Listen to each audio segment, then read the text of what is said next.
Hey, what's going on, Guardians? My name is the Black Link, coming back at you on Thursday, June 24th, 2021, the final Thursday of the month of June.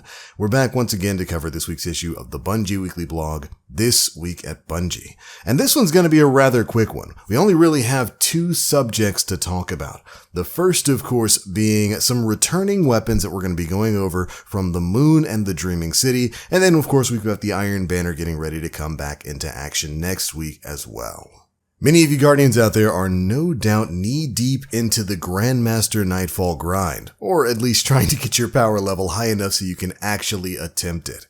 And in that endeavor, I wish you all luck. The Glassway can be pretty rough, especially at those higher difficulty levels. I was running some Legend Nightfalls earlier today. Didn't get a single plug one because of course I didn't. And I can only imagine how much coordination it takes to beat that strike on Grandmaster. Hopefully you guys have gotten some decent adept rolls. But new weapon rolls is actually the name of the game for this week's TWAB. In a section titled Shoot for the Moon, we learn about some returning rewards. Here's what Bungie had to say. Back in January, we announced that 4 weapons from the Dreaming City and 4 weapons from the Moon were being reissued with new perk pools, but had not brought them all back yet. In our next update, currently scheduled for July 6th, we will be reissuing the remaining Moon and Dreaming City weapons with new perks. All of these weapons will drop from their original sources on their respective destinations. Here's the full list of weapons along with an example of the new perks they can each roll with. This includes the Loud Lullaby Moon Hand Cannon, which now has access to Tunnel Vision, the Shotgun One Small Step, which now has access to Trench Barrel, the fan favorite Kinetic Sniper Rifle Tranquility is returning with access to the new top tier perk Frenzy. Can't wait to get my hands on another one of those. Then we've got the Arc Logic Auto Rifle coming with Heating Up, the Dreambreaker Fusion Rifle now has access to Cornered, the Moon Submachine Gun Every Waking Moment now has Killing Wind, the Love and Death Heavy Grenade Launcher now has Chain Reaction. The Moon LMG A Fine Memorial now has access to Adrenaline Junkie. And finally, the Sword Night Terror now has access to One for All.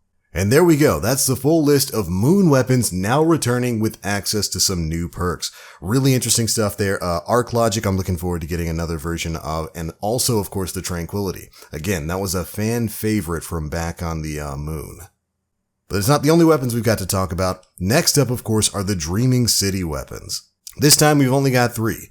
The Tiger Spite Auto Rifle is returning with access to the perk Frenzy. The Twilight Oath fan favorite Sniper is now getting access to Vorpal Weapon. And the Abide the Return Dreaming City Sword now has access to Thresh. Bungie caps off this section by saying, "We know that several of these weapons have been popular in the past. Looking at you, Twilight Oath. And we hope you enjoy getting fresh drops.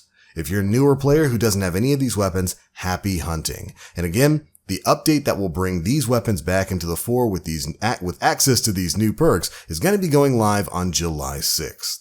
So get ready to jump into the pool and start farming again. Beyond that, the only other real bit of news in this week's TWAB is of course the fact that Iron Banner will be returning next week, starting at Reset on Tuesday, June 29th, and going until the following week of July 6th. The Iron Banner, of course, brings with it a litany of bounties and pinnacle rewards to help you get up to top tier light. So make sure you hop in and get some of those done next week. But alright, that's pretty much it for the biggest bits of news contained in this week's issue of the Bungie Weekly Blog, This Week at Bungie. A rather short one this time around, though we do learn that in the coming weeks we will be learning more about the Solstice of Heroes, which is set to go live, I think, in 2 weeks. So next week we'll be learning more about that incoming update, and then of course the Solstice of Heroes is what's going to be the event that caps out our summer, leading us into August and September. Then from there on out, we're staring down the barrel of Season 15, which is going to have a lot of quality of life stuff tied to it. But alright Guardians, that's the news and those are my thoughts. Be sure to leave me yours down in the comment section below. Are you excited about any of these returning weapons? I know there are a lot of fan favorites between the Moon and the Dreaming City. So be sure to let me know what you'll be farming down in the comment section below. If you enjoyed the video, feel free to drop a like, make sure you subscribe and hit that notification bell to stay up to date with all the latest stuff we're putting out.